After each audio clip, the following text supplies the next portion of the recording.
பாடசாலையில் ஆதிசங்கரர் வேதாத்தியனம் பண்றார். வேதாத்தியனம் பண்ணும்போது அந்த காலத்திலலாம் குழந்தைகளாக உள்ளவர்கள் எல்லாரும் வீடு வீடா போய் நின்றுட்டு பிக்ஷை வாங்கிட்டு வரணும். அதனாலதான் உபநயனத்தில் பிக்ஷை வாங்குறதுன்னு ஒன்று வச்சிருக்கா பாருங்க, பிக்ஷாச்சரணம்னு பேரு. ஹிந்து மதத்துல ஒவ்வொரு பழக்க வழக்கங்களுக்கும் உள்ளுக்குள்ளார ஆயிரக்கணக்கான தத்துவங்கள் இருக்கும். வீடு கட்டும் பொழுது வீட்டு வாசப்படியை கட்டும் போது பாருங்க, வாசல் நில சின்னதா இருக்கும், எல்லாரும் குனிஞ்சு உள்ளே செல்வார்கள். ஏன்னா அதுவே ஒரு கோயில். அந்த கோயிலுக்குள்ளார போகும்போது வினயமா உள்ளே போக வேண்டும்னு குனிஞ்சுட்டே உள்ள போவார். இன்னைக்கு வீடு கட்டுறதே பாதையில பெரிய வாசப்படியா கட்டுறான், நிமிந்து போறா.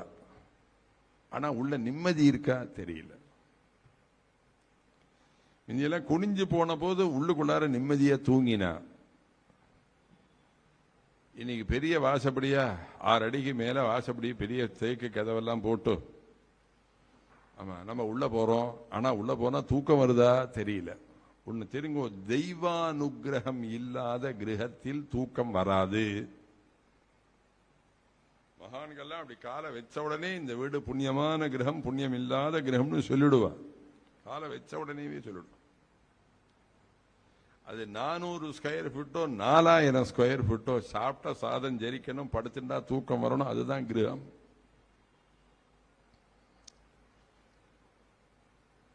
பிக்ஷாச்சரணம் பண்ண வைக்க காரணம் என்ன அப்படின்னா, உனக்கு அகம்பாவமே வாழ்நாளில் வரக்கூடாது. யாரை பார்த்தாலும் நமஸ்கரிக்கணுங்கிற எண்ணம் வரணும்.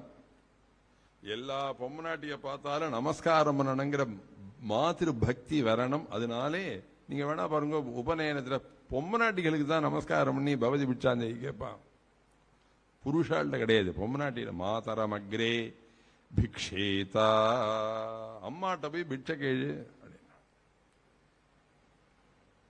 அப்படி உத்தராத்து வாசல்ல வந்து நின்னுண்டு வேதாத்தியனம் பண்ற காலத்துல உத்தராத்து வாசல்ல வந்து நின்னுண்டு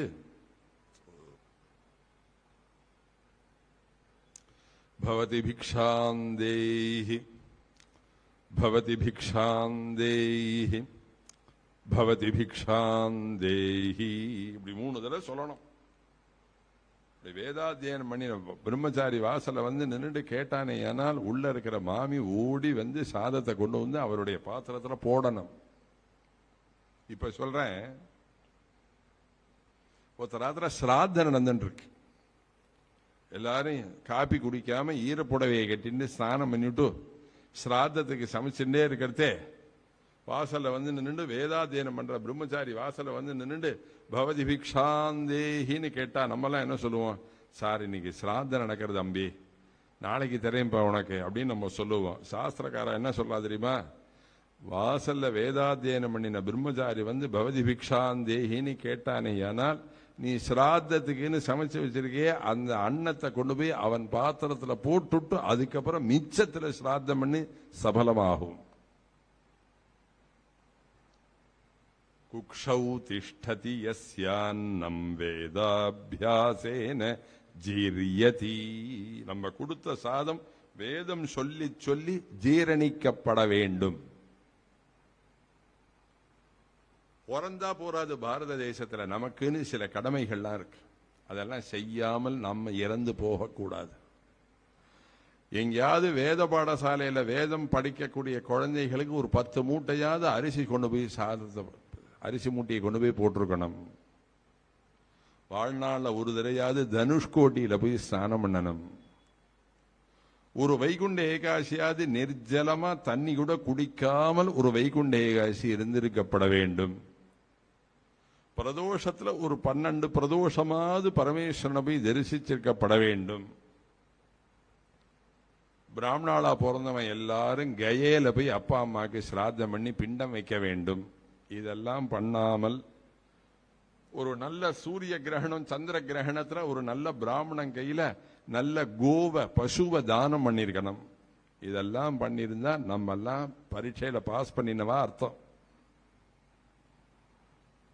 இதெல்லாம் எதுவுமே பண்ணாமல் நம்மளும் பிறந்து பணத்தை சம்பாதிச்சு ஒரு லாபமும் இல்லை. நீ யாரை வேணாலும் ஏமாத்தலாம். அங்க யமலோக பட்டணத்துல ஒரு பெரிய சிஏ ஆடிட்டர் ஒருத்தர் இருக்கார், சித்திரகுப்தன்னு பேரு. கருட புராணத்தை எடுத்து பாருங்க. ஏகாசி உபவாசம் கேள்வி கேட்கிறான் அவன். ஏகாசி உபவாசம் இருந்தையா? வாழ்நாள்ல ஏழைகளுக்கு சாப்பாடு போட்டிருக்கியா? வேதாத்தியனம் பண்ணின குழந்தைகளுக்கு சாதம் போட்டிருக்கியா? கன்னிகா தானத்துக்கு திருமங்கல்யம் வாங்கி கொடுத்திருக்கியா? கங்கையில போய் ஸ்நானம் பண்ணினையா? கயையில போய் பிண்டம் வச்சையா? என்ன பண்ணினாய்?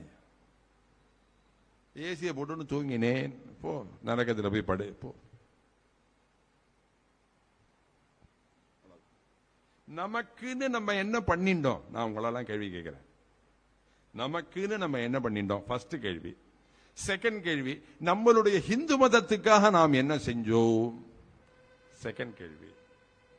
நம்மளுடைய ஹிந்து கோயில்களுக்காக நம்ம என்ன செஞ்சோம்? ஒன்னும் செய்யல. ஹிந்து கோயில் சொத்துலாம் எங்கெங்கெல்லாமோ மறைஞ்சு போறதே, அதெல்லாம் நம்ம என்னைக்காவது தட்டி கேட்டோமா? உங்காத்து வெள்ளி சொம்பு வாசல்ல இருந்தா பார்த்துட்டு கதவு பூட்டின்னு போவேல, ஜாக்கிரதையா அந்த வெள்ளி சொம்பை உள்ள கொண்டு வச்சுட்டு தானே கதவு பூட்டுவேன். அது மாதிரி நம்மளுடைய ஹிந்து தெய்வ கோவில்ல இருக்கக்கூடிய சொத்துக்கள் வீணா போகாமல் நாம தான் பாதுகாக்கணுங்கிற எண்ணம் இந்த ஹிந்துக்களுக்கு எப்பொழுது உதயமாகும்? கேள்வி நிறைய இருக்கு, நிறைய கேள்வி இருக்கு. நம்ம வாழ்க்கையினுடைய தத்துவமே புரியாமல் வாழறோம். எல்லா ஆண்மகனுக்கும் சொல்றேன், இப்ப குறைச்ச பேர் கேட்டுறேன், எல்லா ஆண்மகனுக்கும் சொல்றேன், ஒவ்வொரு ஆண்மகனும் அன்னன்னைக்கு சாப்பிட்டுட்டு கையலம்பின்னு வந்த உடனேவே அந்த ஈரத்தை கையால தொடச்ச அடுத்த க்ஷணம் தன்னுடைய மாமனாருக்கு ஒரு நன்றி சொல்லணும். எந்த ஆண்மகனாவது சொல்றாளா? ஒரு நல்ல பொண்ணை நமக்கு கல்யாணம் பண்ணி கொடுத்ததுனால அல்லவோ இன்னைக்கு நல்ல சாப்பாடு நமக்கு கிடைச்சது. மாமனார் ஜெய், மாமனார் வாழ்க அப்படின்னு எந்த ஆண்மகனாவது சொன்னதுண்டோ? நான் கேட்கிற கேள்விகளுக்கெல்லாம் நீங்க விடை தெரிஞ்சா பதில் சொல்லுங்கள். நானும் 2 நாள் இருக்கேன், அப்புறம் தான் ஊருக்கு போறேன்.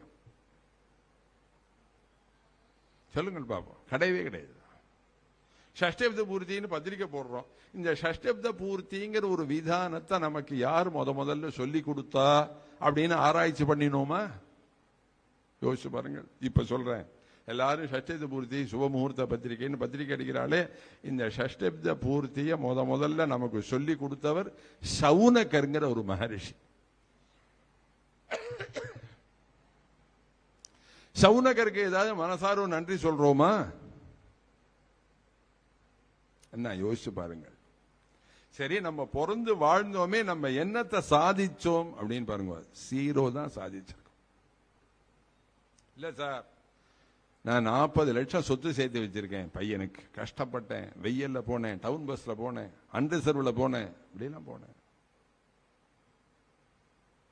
கையேந்தி பவன்ல சாப்பிட்டேன், மரத்தடியில படுத்து தூங்கினேன், இப்படிலாம் கஷ்டப்பட்டு பையனுக்கு 40 லட்சம் சொத்து சேர்த்து வச்சிருக்கேன்.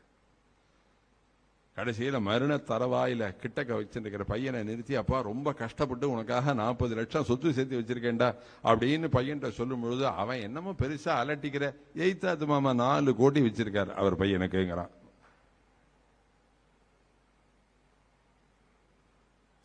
நீங்கள் 30 வருஷம் முன்னாடி கஷ்டப்பட்டு 30 வருஷங்களாக கஷ்டப்பட்டு சேர்த்த சொத்து அவன் யுவனாக ஆகும் பொழுது சின்னதா கண்ணுக்கு தெரியும். அதனால பிறவி அடைந்தால் போராது, அந்த பிறவியில செய்யப்பட வேண்டிய காரியங்கள் எல்லாம் செய்த பின்புதான் நாம் மரணத்தை தழுவ வேண்டும். ஒண்ணுமே செய்யாம இந்த மரம் மாறி